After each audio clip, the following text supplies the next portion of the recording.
A war of ideology. A war that introduced revolutionary technologies and tactics. A war with such human and societal cost it would never be forgotten. No, the other one.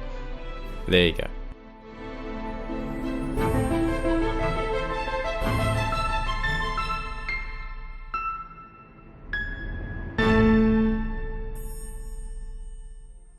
Hello and welcome to Feature History, featuring the Spanish Civil War. It was a war that caught the eyes of politicians, media and creatives around the world. What began as the Spaniards' War was co-opted by fascists and communists of the world seeking to show the merit of their might. A proto-Cold War, if you will. The seeds of this war were planted prior to the reigns of communism and fascism. They were planted in the 19th century. If you'd like to get a better idea of the bigger picture, you can check out Sweeney's video on the history of Spain.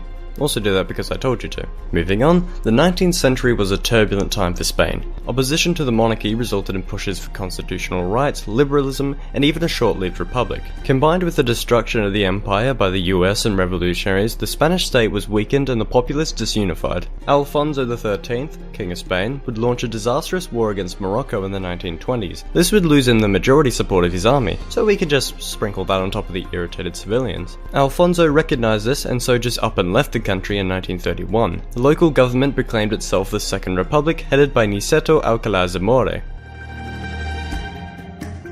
Niceto and his committee promised change, a step into the 20th century, trade unions, land reform, secularization, women's liberation, and autonomy for Catalonia and the Basque Country. So many revolutionary ideas at once left the right wing feeling alienated. The actual introduction of these ideas was slow.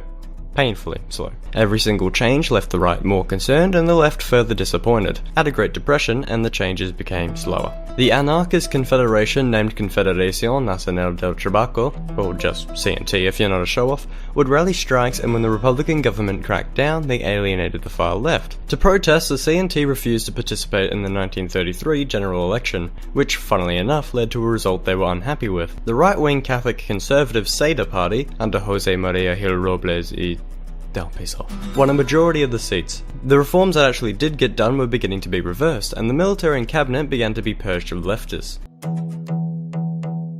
The CNT retaliated in 1934 when they rallied up anarchists and communists alike to rise up in Asturias. The young general Francisco Franco was sent in and commanded the talented army of Africa to crush the revolution. The streets turned to battlefields. The workers were eventually defeated and suffered brutal reprisals against them. The gruesome scene foreshadowed the shape of things to come. The bitter tale sparked outrage and helped unify the left. Communists, anarchists, socialists, and plain old liberals realized to combat the right they would have to stand together. The Popular Front was formed. Reactions from the right intensified as well. Some believed a Jewish Bolshevik conspiracy was afoot to spread communism. The fascist Falange Party was formed by José Antonio Primo de Rivera.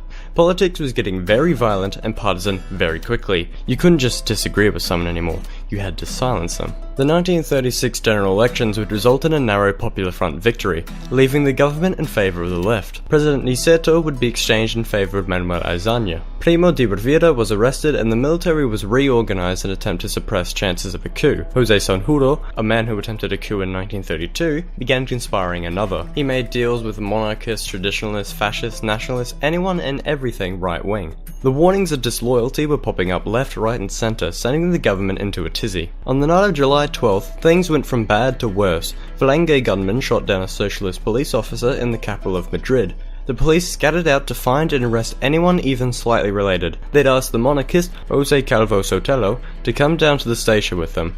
A station he wouldn't reach. These killings made it clear this would not end politically. The coup was ready and the government was not. The people demanded to be armed, yet the government did not wish to do so as to admit they'd lost control.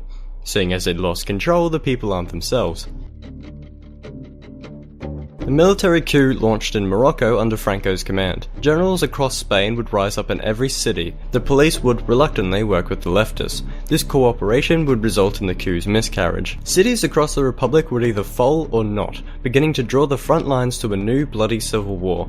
This would be a line between the Nationalists and the Republicans. The Nationalists took Seville, Castile and Leon, but the government held on to Valencia, Barcelona and most importantly, Madrid. The botched coup became drawn out. Soldier or civilian, man or woman, you were fighting. Whether that fight be one of tyranny versus freedom or righteous Christians versus godless communists. The scene was quite surreal. You'd wake up, eat breakfast, fight on the front lines, and then be home for dinner and bed. There was a darker side as well. Nationalists would methodically execute any suspected of dissent, and the leftist Republicans took it upon themselves to destroy any person or thing that represented the old ways. They took this as an opportunity to instate their own revolution. This would create some tension within the Republican side. The government wished only to survive, but communists and anarchists wished to instate their ideas of a utopia in the disorder. Their only common interest was hatred of nationalists. For those nationalists, the death of their mastermind in a plane crash would throw things a bit out of whack. A junta was established. Senior General Miguel Carboneas to head it. This was, very temporary. Stepping back for a moment, the sides seemed fairly even. The nationalist trump card was their disciplined army of Africa currently in Morocco. So how would they get the army into Spain proper? With Italian and German transports, of course. Their rebellion had the support of Nazi Germany, Fascist Italy, and to a degree, Portugal. It would start as supplies, but it would escalate to volunteers as the war progressed. Franco's Army of Africa would arrive in Seville and push north towards Madrid, cutting through enemy territory and brutally crushing them in the Battle of Mérida in August. The nationalist territory was connected, and Franco rewarded with the title Commander-in-Chief. When he rescued his allies in the siege of Alcazar, that title would be bumped up to Caudillo, the unquestionable military head. It would be Franco's work that unified the many elements of the Nationalists. The Republicans lacked this unity. The old government's cabinet would be thrown out in favour of a communist one. The communists attempted to unify the Republic in their own image. The anarchists viewed it as an affront to their revolution. Madrid would come under siege in November, and the new government retreated to Valencia. Only the passionate men and women remained to fight, adamant that the Nationalists would not pass. The fervour attracted those from all around the globe to come to Spain and fight for these ideas. It also attracted the Soviet Union, who began sending aid of their own. Britain and France were anxious about tossing their hat into this quickly becoming proxy war, and so agreed to a pact of non-intervention. Regardless, Madrid stood, unyielding for years. The Nationalists held siege, but diverted forces to try and take everything around Madrid. They spread across the south, and in 1937 marched into the isolated Basque country. This region would become famously subject to the bombers of the Luftwaffe. The Republicans would remain firmly on the back foot after this defeat. They attempted some offensive in 1938, but every 10 meters gained would cost them 10 gallons in blood. Franco chased the Republicans back across the north, pushing them to the sea and cutting their territory in two. The Republicans fought back in the Battle of Ebro, but to no avail. Perhaps they could hold out until the inevitable World War broke out, and then they'd have the support of the Allies, certainly. Well, Britain and France's appeasement of Hitler would lay a nice consistent shit on that idea. Morale shattered, they retreated. The war was decided. Now the only thing left was to lose. 1939 dawned on an invasion into Catalonia, the anarchist homeland. Barcelona fell on January 26. In Madrid, the Republicans could still not agree. Anarchist and communist hostilities spilt out over the peace treaty. A civil war broke out within a civil war. The anarchist Segismundo Casado threw out communist Juan Negrin and began negotiations on the behalf of the Republic, but Franco accepted nothing less than unconditional surrender. Madrid fell on March 26, and Franco announced victory on April 1st, but no, it wasn't a full.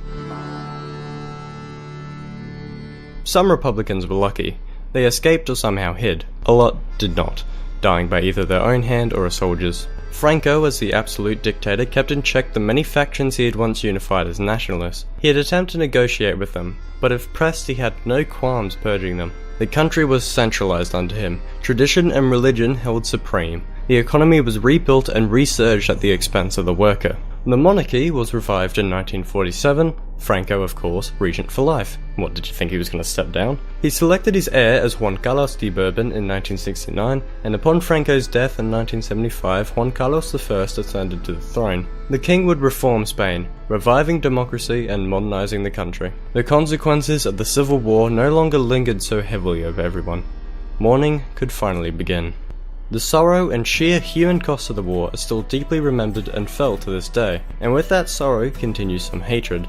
The sometimes violent division between left and right remains, not only in Spain, but the world. It's just too easy to call your opponent a dangerous communist or corrupting fascist. So we could attempt to discuss policy, debate ethics, and reach some kind of compromise, or you could just punch someone in the face because he's a Nazi, I swears it.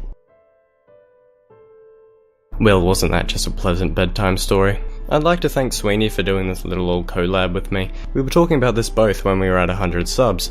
That's the efficiency of feature history for you. A big, wet, sloppy and unwelcome thank you to the patrons, and personal thanks to the good old Bumscrubber, Steve Graham, Zedfer and Thrace Vega. If you want to know what the next video is, you can check on Twitter, or Minds if you're woke AF. Now if I don't go now, Mummy is going to yell at me, alright?